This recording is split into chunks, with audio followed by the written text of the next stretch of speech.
여러분, 하나님 말씀 가운데 보면은 늘 우리 인간이 문제가 되는 것 가운데 하나, 교회가 문제가 되는 것 가운데 하나는 본질을 잃어버렸다. 본질을 잃어버렸다고 하는 것은 비본질적인 문제가 본질을 앞선다고 하는 겁니다. 여러분, 오늘 여러분들은 부부간의 관계에 있어서도 늘 부부싸움들 하는 거 보면은요, 사소한 것들이에요. 우리 가정이 어떻게 행복해야 되느냐, 어떻게 번성해야 되느냐, 그런 문제가 아니에요. 왜 치약을 뒤부터 짜느냐, 치약 남은 것을 그렇게 버리느냐, 양말을 벗으면 좀 제대로 해가지고 세탁기에 넣을 수 없느냐. 우리 집만 그런 줄 알았더니요, 남 집도 똑같아요. 남 집 똑같은 걸 어떻게 하느냐, 텔레비전 같은 데서도 보면 늘 그런 거 가지고 싸운다고 그래요. 여러분, 그런데 교회도 그래요. 교회의 본질은 뭐예요? 저는 지금까지 우리 교회에서 싸움받기를 하는 사람들이요, 복음 문제로 싸우는 사람들 못 봤어요. 복음이 어떻고 율법이 어떻고 이 본질 문제로, 십자가 문제로 싸우는 사람들 못 봤어요. 부활절 다가오고 있지만 예수님의 부활 문제로 싸우는 사람들 못 봤어요. 사소한 것들 가지고요. 여러분, 오늘 본문 마태복음에 나오는 이 말씀은 이제 예수님이 예루살렘에 입성을 했어요. 죽음의 길로 행진으로 가시는 길이에요. 그러면서 23장에서 25장까지 보면은 우리 성경이 거의 붉은 글씨로 되어 있어요. 붉은 글씨로 되어 있다고 하는 것은 예수님의 어록이에요. 23장에서부터 25장까지는 특별히 그 예수님이 종말 사상에 대해서 말씀하고 있어요. 종말이라고 하는 것은 무엇이냐? 쉽게 말씀드리면은 예수님이 이제 부활하신 다음에 승천하시고 다시 오실 때까지의 그 어간을 종말이라고 합니다. 넓은 의미로 바라보면 창세기 3장 15절에서 하나님께서 원시 복음을 선포한 그때부터 계시록까지가 종말이지만 신약 시대를 살아가고 있는, 성령 시대를 살아가고 있는 오늘 우리들에게는 주님이 승천하시고부터 다시 오실 때까지 어떻게 살아가야 되느냐. 그래서 여러분, 지난 종말 준비에 대해서도 특별히 지난 주간에 여러분들에게 그런 말씀을 드렸지만 마태복음 25장 가운데 보면은 종말에 대한 천국의 비유가 세 가지로 나옵니다. 첫 번째 비유가 열처녀 비유, 여러분들 잘 알고 있죠? 등불 들고 신랑 맞을 준비를 하고 있느냐. 두 번째가 우리가 지난주 설교 들었던 달란트 비유입니다. 천국에서 너희들 이런 5달란트, 2달란트, 1달란트를 가지고 너희들을 이 땅에 보내주었는데 너희들 그거 다 쓰고 올 수 있느냐. 너희들에게 준 탤런트, 너희들에게 준 두나미스, 너희들에게 재능 따라서 준 것들 다 쓰고 올 수 있느냐. 그리고 세 번째로는 양과 염소의 비유, 우리가 잘 알고 있죠. 그러면서 이 바로 앞에 24장 가운데 보면은 종말을 예고하고 있고, 이제 제가 지금 거꾸로 왔지만은 오늘 23장 가운데 보면은 이제 심판을 부르는 바리새인들. 그러면서 성경에서 예루살렘을 바라보시면서 통곡하시는 우리 주님이 이 종말 때에 종말 준비하지 못하고 있는 바리새인들을 향하여 주시는 말씀이 오늘 본문의 말씀입니다. 그러니까 바리새인들에게 주는 것도, 또 종말 사상까지 가고 있는 것도 중요한 것은 뭐냐? 십자가의 본질을 찾으라. 이 본질이 무엇이냐? 이것을 찾으라는 거예요. 그래서 우리 신학교에서도 함께 공부하고 있지만 우리 신앙 가운데 가장 중요한 신앙은 종말적인 신앙이에요. 이 종말적인 신앙이라고 하는 것을 신학적인 용어로 하면 종말론적인 신앙이다. 오늘 새벽에도 잠깐 말씀드렸지만 종말론적인 신앙을 하나의 표어로 만든 것이 내일 지구에 종말이 온다 하더라도 오늘 한 그루 사과나무를 심겠다. 그 정신이 바로 종말 신앙의 표어 한 구절로 만들 수 있는 거예요. 그러니까 오늘 우리 기독교는 내일 지구에 종말이 온다 하더라도 오늘 나에게 맡겨진 일들을 감당해 나간다. 이걸 가지고 있는 자들이 바로 이 종말론적인 신앙은 부활신앙과 연결됩니다. 여러분, 신앙이라고 하는 것은, 믿음이라고 하는 것은 성경의 헬라어로 피스티스라고 한 단어를 사용하고 있지만 사실은 이 단어를 여러분들이 깊이 들어가 보면 성경 속에서 세 가지로 분류할 수가 있습니다. 여러분, 여기에서 말하고 있는 믿음은 첫 번째 은혜가 있습니다. 은혜의 믿음입니다. 그것은 에베소서 2장 8절에 가장 기본적으로 나와 있습니다. 너희가 그 은혜를 인하여 믿음으로 말미암아 구원을 얻었나니 이것은 너희에게서 난 것이 아니요 하나님의 선물이라. 그렇지, 이것이 가장 초보적인 은혜고 초보적인 구원입니다. 그러면 이 구원의 단계에 이르고 나면 제가 여러분들에게 늘 강조하고 있지만 두 번째 우리에게 주시는 그 은혜가 무엇이냐? 그 은혜는 상받는 믿음입니다. 구원의 은혜가 있다면 상받는 은혜가 있어요. 그래서 히브리서 11장 6절 가운데 믿음이 없이는 하나님을 기쁘시게 못하나니 하나님께 나아가는 자는 반드시 그가 계신 것과 상 주시는 이심을 믿어야 할지니라. 그러기에 똑같은 은혜의 믿음이 있지만은 그 은혜의 믿음으로 구원을 받지만 이 구원도 어느 구원까지냐? 상받는 믿음까지 이르러야 되는 거예요. 상받는 믿음까지 이루고 있느냐? 그래서 여러분 고린도전서 3장 8절에도 보면 각각 자기가 일한 대로 상을 받으리니, 우리는 이미 성경 통독을 하면서 상이라고 하는 단어나 복이라고 하는 단어는 통독을 하면서 일단 동그라미를 치면서 같이 읽었죠.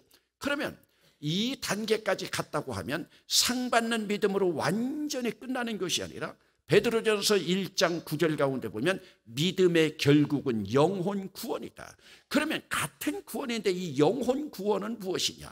이때 영혼이라고 하는 것은 푸뇨마라고 하는 성령이 아니라 푸시케라고 여러분들에게 말씀드렸습니다. 푸시케라고 하는 것은 우리의 정신까지도 구원을 받아야 된다. 정신까지 구원을 받는다고 하는 것은 카르디아, 우리의 마음, 생각까지도 구원을 받아야 된다. 이것은 바로 이 구원은 우리의 성품이 주님께서 원하시는 피조물로 바뀌어지는 것입니다. 그러기에 오늘 우리가 그러면 부활신앙이라고 하는 것은 바로 여기에서 우리가 두 번째에 해당된다고 드릴 수 있습니다. 부활신앙은 두 번째에 상받는 믿음이라고 하는 것은, 이 부활신앙이라고 하는 것은 뭐냐? 제가 여러분들에게 늘 강조하고 있습니다. 요한일서 5장 4절에 보면 무릇 믿음이 있는 자마다 세상을 이기나니 세상을 이기는 이김은 이것이니 바로 믿음이니라. 세상을 이기는 승리, 빅토리가 바로 믿음이라고 하는 거예요. 그러면 이때 이 믿음은 어떤 믿음이냐? 이것은 믿음의 은사라고도 할 수 있습니다. 그래서 여러분, 믿음은 구원받는 믿음이 있다면 하나님으로부터 받은 성령의 은사. 그래서 여러분 고린도전서 12장 가운데 보면은 우리가 능력으로 받는 은사 가운데 믿음의 은사도 있잖아요. 그렇기 때문에 믿음은 구원만 얻어 살아가는 것이 아니라 당당하게 세상을 이기는 승리로 살아가는 거예요. 이 믿음을 가지고 있던 자들이 우리의 선진 가운데 보면 구약 성경에서는 여호수아와 칼렙이 있었습니다. 그래서 그들은 당당하게 무엇만 바라보면서 환경 바라보지 않고 문제 바라보지 않고 하나님만을 바라보며 나아가고 있는 것이죠. 여러분, 그렇다면 오늘 우리가 이것이 기독교의 본질입니다. 그런데 이 본질이 좋으면 이 본질을 흐리는 자들이 있어요. 오늘 성경 본문 가운데 보면 이 본질을 흐리는 자들이 바로 누구냐? 바리새인들입니다. 그래서 여러분 23장만 잠깐 본다 하더라도 앞부분을 먼저 살핍니다. 이 1장에서 1절에서 12절까지 보면 바리새인들을 조심하라 하면서 오늘 본문 가운데는 읽지 않은 앞부분 가운데서는 여러분 바리새인들이 당하게 될 7가지의 화를 말하고 있습니다. 여러분, 첫 번째 화가 13절에 나와 있습니다. 여러분 13절 말씀을 우리 한 목소리로 읽어보시겠습니다. 시작. 화 있을진저 외식하는 서기관들과 바리새인들이여, 너희는 천국문을 사람들 앞에서 닫고 너희도 들어가지 않고 들어가려 하는 자도 들어가지 못하게 하는도다. 여러분, 지금부터 이제 바리새인들이 당하는, 서기관들이 당하는 7가지 화가 미치게 되는데, 이 7가지 화 가운데 우리는 해당되는 것이 없는지 우리 한번 찾아보시기 바랍니다. 여러분, 예수 믿고 우리의 데스티네이션, 우리의 결국 도착점은 바로 천국인데, 여러분들, 천국문을 사람들 앞에서 닫고, 오늘 우리도 주님께서 문 밖에서 문을 두드리고 계신데 천국문을 사람들 앞에서 닫고 저희도 들어가지 않고, 저희들 들어가지 않으려면 문이나 열어줘야 되는데 들어가려고 하는 다른 사람도 들어가지 못하게 하고 있습니다. 그러니 여러분 한번 보세요. 구원을 자기들이 율법으로 구원받는다고 독점하고 있는 것처럼 생각했던 바리새인이나 서기관들이 오히려 다른 사람들을 막고, 다른 사람들 막을 뿐만 아니라 자기 자신도 들어가지 않는다. 너희들 구원받아서 천국문에 들어갈 바에야 차라리 나도 천국에 들어가지 않고 나도 지옥불에 들어가겠다 하는 그 맘보랑 다를 게 뭐가 있습니까? 여러분, 조금 찾기 어려운 부분이지만 요한 3서를 한번 찾아보시겠습니다. 요한 1, 2, 3서, 계시록 쪽에서 먼저 찾는 것이 쉽죠. 요한 3서 9절입니다. 요한 3서 9절에서 11절까지 함께 읽어보시겠습니다. 뜻을 잘 생각하면서요. 시작. 내가 두어 자를 교회에 썼으나 그들 중에 으뜸되기를 좋아하는 디오드레베가 우리를 맞아들이지 아니하니, 그러므로 내가 가면 그 행한 일을 잊지 아니하리라. 그가 악한 말로 우리를 비방하고도 오히려 부족하여 형제들을 맞아들이지도 아니하고 맞아들이고자 하는 자를 금하여 교회에서 내쫓는도다. 사랑하는 자여, 악한 것을 본받지 말고 선한 것을 본받으라. 선을 행하는 자는 하나님께 속하고 악을 행하는 자는 하나님을 배웁지 못하였느니라. 여러분, 지금 디오드레베가 이런 사람이에요. 그러면 여러분, 디오드레베와 반대가 되는 데오드리오에 대한 말씀 12절 같이 읽어보겠습니다. 시작. 데메드리오는 뭇사람에게도 진리에게서도 증거를 받았음에 우리도 증언하노니 너는 우리의 증언이 참된 줄을 아노라. 아멘. 여러분, 요한 3서가 뭡니까? 사도 요한입니다. 사도 요한은 사랑의 사도입니다. 사랑의 사도인 이 요한이 전도하러 나아갈 때, 자기들 동역자도로 나아갈 때 디오드레베는 전도자들이 오는데 그들을 대접하지도 않고 영접하지도 않고, 그러면 자기들이 영접 못하면 다른 사람들이 영접하게 하면 될 거 아니에요. 그런데 다른 사람이 영접하는 것도 못하게 하는 거예요. 여러분, 그러니 이런 사람들의 죄가 얼마나 크겠습니까? 여러분, 어느 교회에서는요, 우리도 이제 건축을 시작하려고 하는데요, 교인들이 건축 헌금을 하고 싶은데도요, 건축 헌금을 못해요. 왜? 장로 한 사람이요, 자기보다 건축 헌금을 더 많이 하는 사람은 다 막아버리는 거예요. 여러분, 그런 교회가 없는 것 같아요? 있다니까요. 그러면서 자기들이 그것을 하기 싫으니까요, 무조건 교회에서 하는 걸 반대하고 있는 거예요. 지금 디오드레베와 데메드리오, 성경에서 분명히 말하고 있죠. 그런데 사도 요한만 이 말씀을 한 것이 아니라 지금 마태도 여기에서 바리새인들이요, 천국문을 닫아놓고 자기들도 들어가지 않고 들어가려고 하는 사람들도 막아버린다. 그렇게 여기서 화 있을진저, 여러분, 이 화 있을진저라고 하는 것은요, 결국은 이게 무슨 말씀이냐? 여러분, 오늘 본문으로 넘어옵니다. 이제 마태복음 23장으로 넘어왔죠. 33절 한번 읽어보시겠습니다. 33절 함께 읽어보시겠습니다. 시작. 뱀들아, 독사의 새끼들아, 너희가 어떻게 지옥의 판결을 피하겠느냐? 지금 주님이 십자가 지시기 전에 주님이 지금 사랑의 주님으로 끝까지 남고 싶은데 바리새인과 서기관들을 향해서는, 이것은 쉽게 말하면 신앙인이 아닌 종교인들에 대해서는 끝까지 주님께서 욕하면서 가셨어요. 여기 뱀들아 하는 것은요, 우리 문화로 읽으면 어떻게 읽어야 돼요? 이 개들아라고 읽어야 돼요. 독사의 새끼들아가 아니라 이 개새끼들아라고 읽어야 돼요. 우리 문화로 따지면요.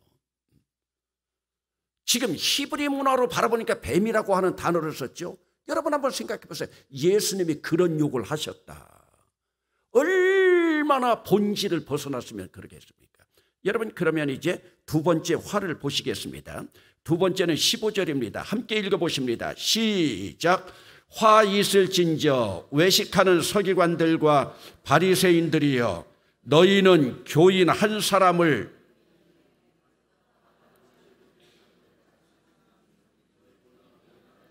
너희보다 배나 더 지옥 자식이 되게 하는도다. 여러분, 이것은 바로 무슨 말씀이냐? 이미 전도되어서 들어온 교인을 지옥으로 보내는데 혈안이 된다는 거예요. 물론 지금 첫 번째 화하고 비슷하죠. 천국문을 닫아놓은 것하고 비슷하니까요. 전도된 교인을 지옥으로 보내는데 혈안이 되어 있다. 여러분, 기독교 본질로 가까이 간다면 천국문인데요. 그러니 지금 주님께서 아까 말씀드린 것처럼 뱀들아 독사의 새끼들아라고 말씀하지 않겠습니까? 세 번째, 여러분 한 목소리로 여러분 16절만 한번 읽어보시겠습니다. 시작. 화 있을진저 눈먼 인도자여, 너희가 말하되 누구든지 성전으로 맹세하면 아무 일 없거니와 성전의 금으로 맹세하면 지킬 자라 하는도다. 이것은 쉽게 말씀드려서 뭐냐? 가치 판단의 맹목적이라고 하는 말씀이에요. 성전보다 성전을 장식하고 있는 금을 더 귀하게 여기고 제단보다는 더 귀하게 여기는 것이 바로 예물을 더 귀하게 여긴다. 이것은 우리 속담에 꼭 맞는 말 가운데 하나가 염불에는 관심이 없고 잿밥에만 관심이 있다. 그러니까 여러분, 예수님의 마지막 가는 일주일 행보 가운데서도 성전에 들어가서 성전을 다 뒤엎어버리잖아요. 왜? 기도하는 곳을 강도의 구별로 만들어버렸기 때문입니다.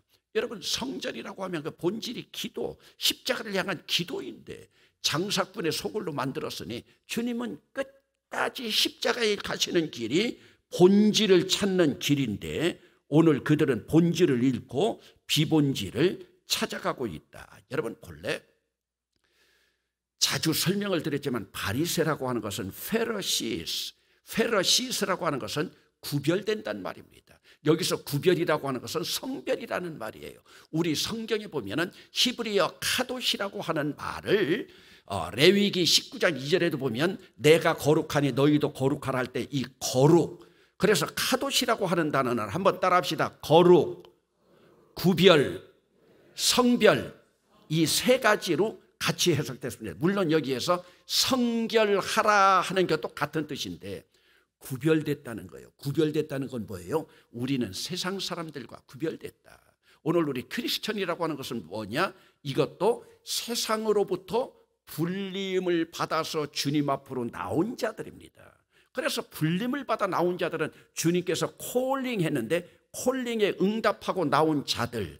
그런데 구별됐다고 하는 것은 세상의 타락의 길과 구별되어서 살아간다고 하는데 결국은 구별되어서 살아간다는 사람들도 자기들의 집단으로 모여서 매너리즘에 빠지다 보니까 바로 이런 모습으로 나타나는 거예요. 여러분, 이것이 마태복음 20장, 지금 우리가 23장 하고 있는데 20장에도 바로 나타나고 있습니다. 여러분들이 잘 아는 대로 포도원에 들어온 품꾼들 보면은 오전 9시, 12시, 오후 3시, 오후 5시 이렇게 와 있는데 오전 9시에 제일 일찍 온 사람들이 터줏대감 노릇을 하고 있으면서 그들이 더 받을 줄 알고 원망 불평하고 나가는 것 아니에요. 그렇기 때문에 오늘 우리가 신앙생활을 하면서도 내 이 신앙의 본질을 잃어버리고 매너리즘에 빠지지 않도록 조심해야 됩니다. 사순절은 이것을 다시 회복시키는 절기예요. 그러면서 이제 네 번째로 나가보시겠습니다. 네 번째는 여러분 23절입니다. 네 번째 함께 읽어보시겠습니다. 시작. 화 있을진저 외식하는 서기관들과 바리새인들이여, 너희가 박하와 회양과 근체의 11조는 들이되 율법에 더 중한 바 정의와 긍휼과 믿음은 버렸도다. 그러나 이것도 행하고 저것도 버리지 말아야 할지니라. 쉽게 말씀드리면 눈에 보이는 물질의 11조 드리는 것 가지고 그들이 자랑하고 나 11조 생활한다 말하고 있지만, 주님께서 더 중하게 여기는 정의와 긍휼과 믿음의 11조는 하나님 앞에 드리지 않는 외식하는 자들아. 그러면서 여기서 화 있을진저, 이것은 그들에게 큰 욕입니다. 여러분 한번 우리의 삶 가운데 보세요. 오늘 우리는 내 소득의 11조 드린다. 그거 참 대단한 일입니다.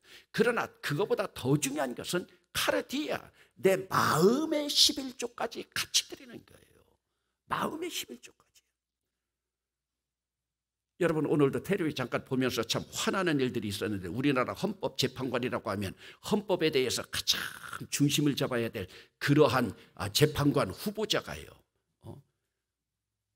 주식을 몇십만 주를 가지고 있는데 불법적인 일을 저지르고 나서도 전부 자기 남편이 한 일이다. 이전에 대변인은 자기 아내가 한 일이다. 여러분 1300번이나 컴퓨터로 들어가서 주식을 구입했으면서도 나는 모르는 일이다. 내 남편이 다 한 일이다. 이것이 우리나라 법관들의 수준이에요. 강단에서 이런 말씀 자꾸 드리지 않으려고 하지만 이것이 바로 문재인의 코드예요. 여러분 보세요.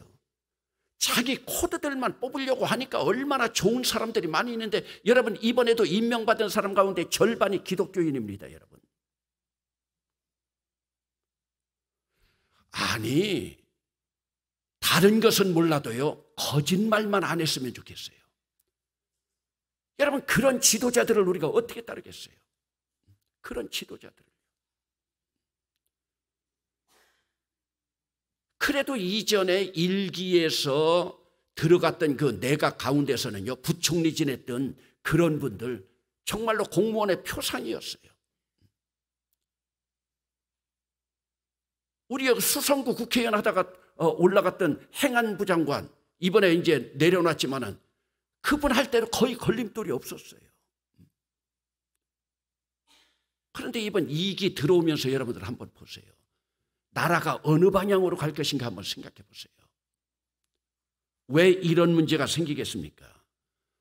눈에 보이는 것들 거창하죠. 학력 보면요, 경력 보면요. 그러나 조금만 안으로 들어가 보니까요, 바로 뭐예요?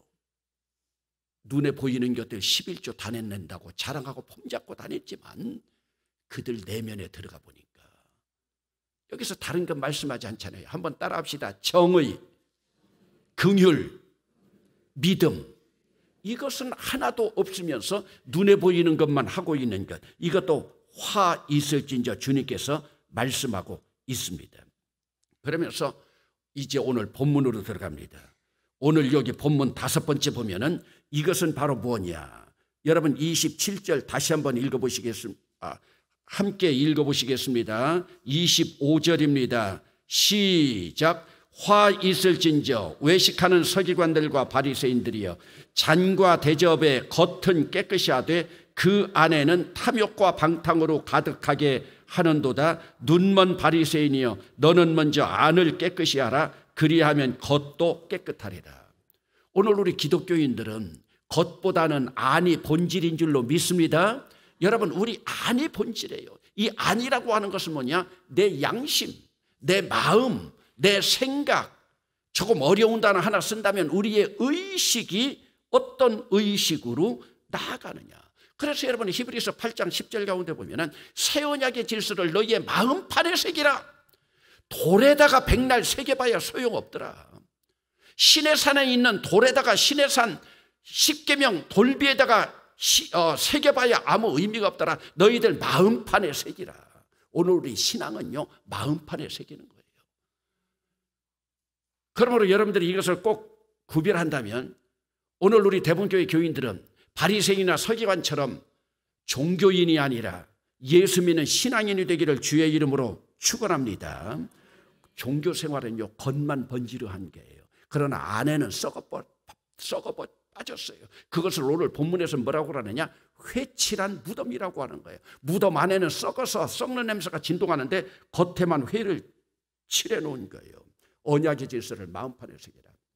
여러분, 시간에 대해서 말씀을 마치는데, 내일이 우리나라 임정 수립 100주년입니다. 임정 수립 100주년인데 우리나라 헌법 전문 가운데서도 보면은 유구한 역사와 전통에 빛나는 우리 대한국민은 3.1운동으로 건립된 대한민국 임시정부의 법통과 불의에 한거한 4.19 민주 이념을 계승하고 라고 명시되어 있습니다. 여기에서 대한민국 임시정부가 우리 민족사의 큰 전환점이 된 것은 바로 뭐냐? 바로 그들의 정신이었습니다. 바로 그들의 생각이었습니다. 그들의 마음이었습니다. 여러분, 그들은 오직 조국 독립에 대한, 제가 어제 새벽기도 시간에도 말씀을 드렸지만 저는 항상 4월 9일이 오면 3월 26일이 오면 저 혼자 마음에 옷깃을 좀 저미는 것이 있습니다. 3월 26일은 안중근이 형장의 이슬로 사라져버린 날이에요. 그리고 정확하게 그 15일 후인 4월 9일 어제는 독일의 고백교회 디트리 보네퍼가 나치 히틀러에 저행하다가 형장 이슬로 사라져버린, 그러면서도 안중근도 39살, 디트리 보네퍼 목사도 39살, 이 시대에 이런 문제가 제기될 때 나도 디트리 보네퍼처럼 그렇게 형장의 이슬로 사라져 버릴 수가 있을까? 그런 생각을 해봅니다. 왜? 기독교는 양심의 종교입니다. 지금까지 기독교에서 순교한 모든 분들, 그들 겉으로는 화려하지 않았습니다. 그들은 양심으로 살았던 사람들입니다. 그들에게 바리새적인 요소나 서기관적인 요소, 종교적인 요소가 있었다면 그들 순교하지 않아도 됩니다. 그러나 그들의 신앙적인 문제로 양심으로 나아갔던 자들입니다. 그들 가슴 속에는 복음과 십자가만 있었습니다. 여러분, 우리가 1년 기독교인으로 생활하는 가운데 이 사순절이 우리가 본질을 찾아가는, 십자가를 찾아가는 이 행진의 기간입니다. 그런데 이런 행진의 기간 동안에 나라에서 이루어지는 일들은 사순절과는 아무런 상관도 없이 거짓 증언들만 나타나고 있는 모습들, 그리고 여러분 어제도 감옥에 들어가고 있는, 아니면 구속돼 가고 있는 사람들 전부 요즘 보세요. 언제 우리나라가 이렇게 마약에 대해서 청정국가였는데 이제는 마약에 판을 치는, 연예인들로부터 비롯해서 일반 사람들까지 이렇게 판을 치는 때가 되었습니까? 여러분, 아니 더럽고 타락과 방탕으로 나가고 겉만 회칠해 있으니 지금 바리새인 모습으로요. 그런데 참으로 안타까운 것은 지금 한국 교회가 이 길을, 방탕의 길, 화 있을진저 뱀들아 독사의 새끼들아, 주님께서 예루살렘을 바라보면서 통곡하고 계신데 이 길이 좋다고 걸어가고 있는 겁니다. 오늘 우리 기독교인들은요, 이제 일당백이 돼야 됩니다. 여러분, 나 하나쯤이야가 아니라 한번 따라 합시다. 나 하나라도, 나 한 사람만이라도, 주변에 따라오는 사람이 없어도, 역사의 수레바퀴를 돌리지는 못해도 역사의 수레바퀴에 손만이라도 얹어놓아야 됩니다. 여러분, 내일이 임정 100주년입니다. 1919년에 우리가 있었다면 우리는 어떤 모습이었겠습니까? 그들은 정신으로 일했습니다. 마음으로 일했습니다. 그들은 민족 정기가 있었습니다. 나라에 대한 애착이 있었습니다. 민족이라면 끔뻑 죽는 사람들입니다. 그래서 그들은 독립, 독립, 독립 외치다가 자기 자식들이 서너 명씩 되는데도 형장의 이슬로 사라져버린 자들 아닙니까? 역사는 언제나 그들에 의해서 이루어진 겁니다. 뻔질나게 아름다운 무덤을 자랑하고 있는 그런 사람들이 아니에요. 임정 100주년을 맞이하면서 무덤 없는 자들이 더 많이 있습니다. 여러분, 오늘 우리 주님도 무덤이 없습니다. 오늘 우리가 이런 모습을 바라보면서 특별히 역사적인 또 현장, 내일 또 전 세계에서 독립유공자의 자손들이라야 아들들은 이제 없습니다. 거의 손자들이나 이러한 사람들이 내일 초대돼서 많이 옵니다. 그들이 초대돼서 처음 오는데 국가 제일 주인이라고 하는 대통령은 또 없습니다.